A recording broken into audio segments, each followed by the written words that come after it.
Epic Originals presents Creepy Cafutorium Book 5, The Perfect Excuse, written by Nick Murphy and Paul Ritchie, with Colleen A.F. Venable.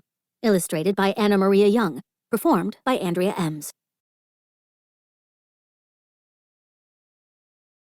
Hello from Newville Elementary, home of the world's oldest cafutorium. The cafutorium isn't just for lunch, basketball games, band recitals, plays, and the occasional robot uprising. Sometimes it has a special purpose. For instance, every now and then the cafutorium hosts the most incredible of events, a book fair. As always, I'm Gertie, your guide. Now, I want you to picture the whole fantastic affair.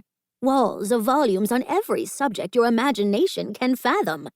Behold rows of bookshelves as far as my bionic eye can see, woven into a labyrinth that is 95% goblin-free. To make it even better, the book fair is run by the most brilliant, incredibly handsome man, who is not me with a fake beard. Today, we follow Dylan Stein, king of excuses, manipulator of words, and proud owner of a brand new, definitely not at all dangerous book. "All right, class, turn in your homework," said Ms. Frock.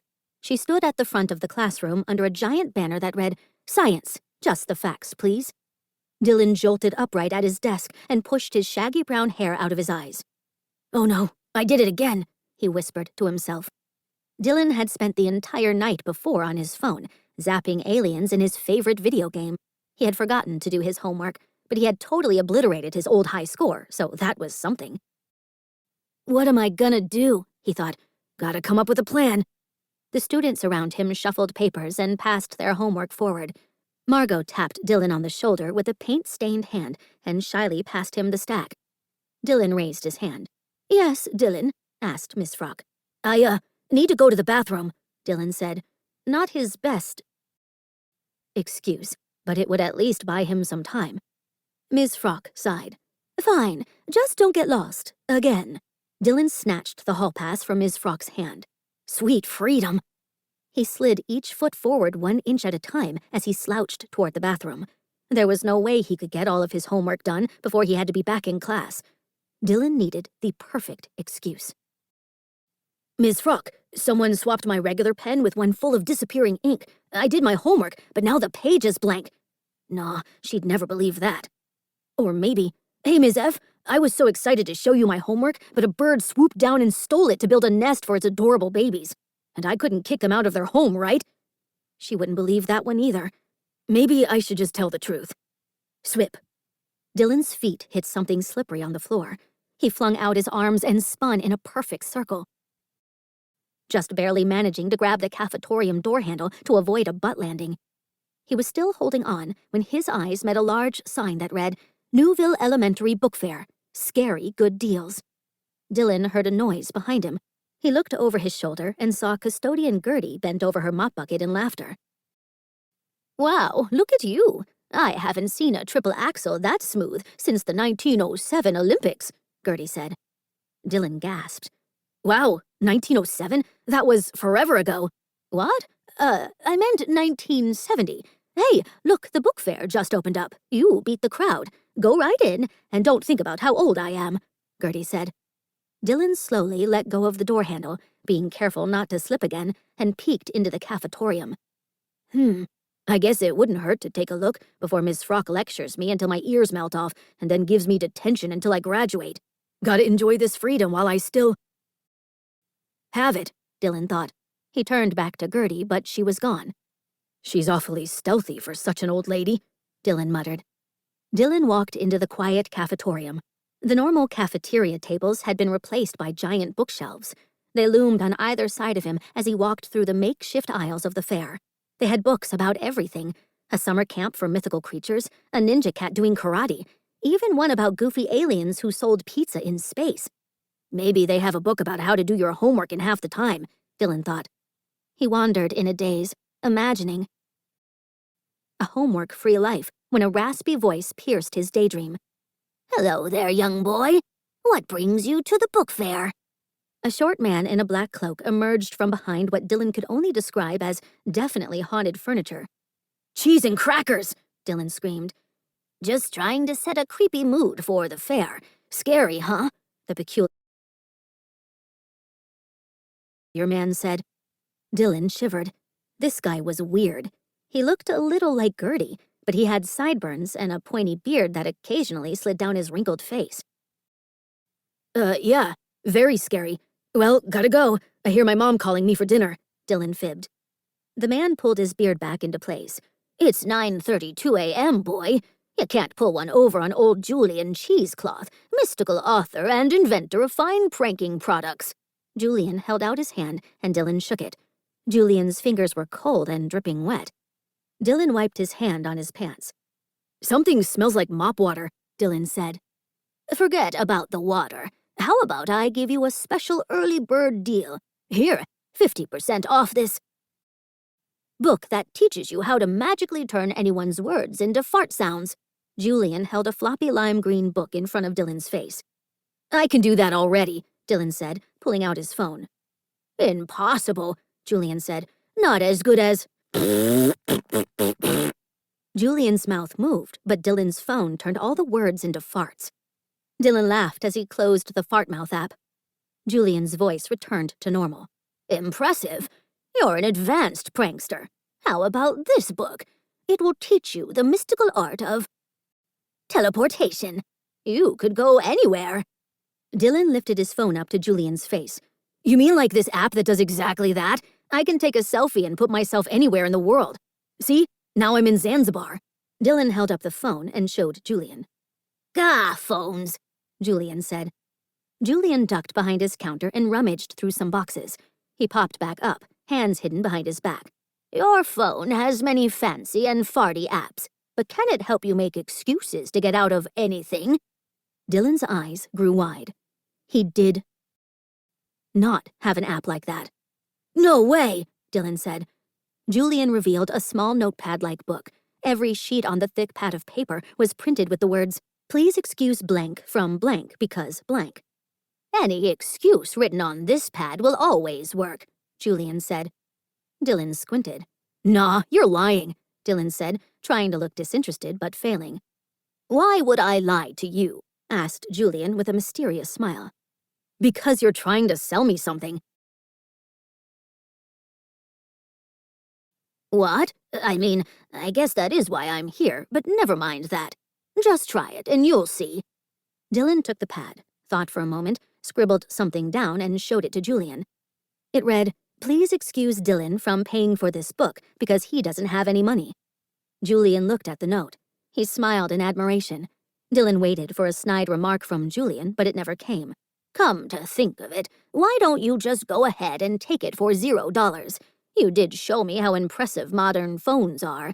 Enjoy the book and watch out for wet floor signs. That was Dylan's lamest excuse ever, and Julian had totally bought it. Maybe the pad did work. Dylan looked up, his mind racing with excitement. Smell you later, Mr. Cheesecloth. Hope some other kids buy your weird stuff. Dylan ran out of the cafutorium. The door slammed behind him. He slowly made his way back to Ms. Frock's classroom. Before stepping inside, he looked down at the pad, took out a pen, and scribbled, Please excuse Dylan from his science homework because his dog ate it. It was the oldest excuse in the world. If anything could prove that the book actually worked, it would be Ms. Frock buying that excuse. But Dylan liked adding flair to his excuses, and he decided to at least make it a bit more dramatic, just in case. Please excuse Dylan from his homework because his dog ate it, and broke his phone. There, everyone knew Dylan loved his phone. He was always getting it confiscated in class. Now Ms. Frock would feel really bad for him instead of being annoyed about the missing homework. Dylan, Ms. Frock's voice echoed. In the hall. Guess you did get lost. Where's your homework? Sorry, Ms. Frock. I needed to go to my locker and grab this. Dylan handed her the note and held his breath. She raised her eyebrows as she read. Dylan watched nervously. Was he fooling Ms. Frock? Or had Mr. Cheesecloth fooled him? Finally, she looked up from the note. Dylan, I'm sorry. Your homework and your phone? What a night. Have a seat, and I hope your dog's belly is okay. Score. Dylan almost grinned, but then he remembered he was supposed to be sad and kept up his fake frown. He didn't even have a dog. The rest of the day flew by, except for lunch. Somehow, Dylan must have lost his lunch money. He never did that. His stomach growled for the rest of the day, but the excitement of his new excuse pad helped take his mind off his hunger. Dylan sprinted home. The night was his. He could use the pad to get out of his chores and play games on his phone until bedtime. Wait, he didn't even have to go to bed. He could use the pad for that too. The possibilities were endless. He sprinted upstairs to his room where his dad stood waiting. Dylan got chills. His dad looked very angry. Had Ms. Frock called and asked about the note? "You won't believe this bonkers day," his father said. "There I am, drinking my morning coffee, trying to stay mellow, when a big stray dog busts through the door and heads straight for your room. I started to call animal control, but before they answered, the dog ran back downstairs and out of the house." Dylan's jaw dropped. His dad wasn't kidding. There were scraps of Dylan's unfinished homework assignment scattered across his bedroom floor. "Bark, bark!" "Oh no, he's back!" his dad yelled. Dylan jumped, and as he did, he felt his phone slide out of his grip, dropping to the floor. Crack! The screen splintered as it landed. "Oh, it's just the Dawson's dog," his dad said, peeking out the bedroom window. "Did you just break your phone? Bummer, buddy. You'll save up for another one in no time." He patted Dylan on the back as he walked out into the hallway. Dylan slumped down on his bed. He almost cried, thinking about his broken phone. What was he going to do all night? Homework? Ugh. Then he perked up. Duh. He could just write a note about being sick. Instead of going to school for the rest of the week, he could walk to the phone store and use the excuse pad to get a brand new phone. Dylan grinned and whipped out the pad. He began to write. "Please excuse Dylan from school because he has tonsillitis and needs to get his tonsils removed." Dylan tossed the pad onto his nightstand and lay down with his hands behind his head. After Remy had his tonsils out, he couldn't talk for 2 weeks. And everyone knows how much Remy loves to talk. This book will solve all of my problems. But it is kind of weird that a dog actually showed up and ate my homework, and then my phone broke. I wonder if... But before Dylan could finish the thought, he fell fast asleep. He woke up with a fire in his throat, or at least it felt that way. His head was pounding and felt 5 times bigger than normal. Oh no, Dylan thought. The pad does work, but it doesn't just make people believe my excuses. It actually makes my excuses come true. Dylan gulped and almost cried from the pain. He called for his dad. He had to explain everything that had happened. Whoa, Dylan, your neck is so swollen. We'd better call a doctor. Maybe even get you to the hospital. Wasn't your friend Remy's neck swollen when he needed his tonsils out? Open up and let me see your throat. Dylan panicked. Before he could stop himself from speaking, he told his dad everything. About not doing his homework, about the book fair and Julian cheesecloth, about the excuse pad and the fake note he wrote to Ms. Frock. He showed the pad to his dad, and he began to feel a little better. One thing at a time, kid. Say ah. Dylan opened his mouth and noticed that the pain was almost entirely gone. Everything looks fine under the hood, his dad said, and your neck isn't really swollen.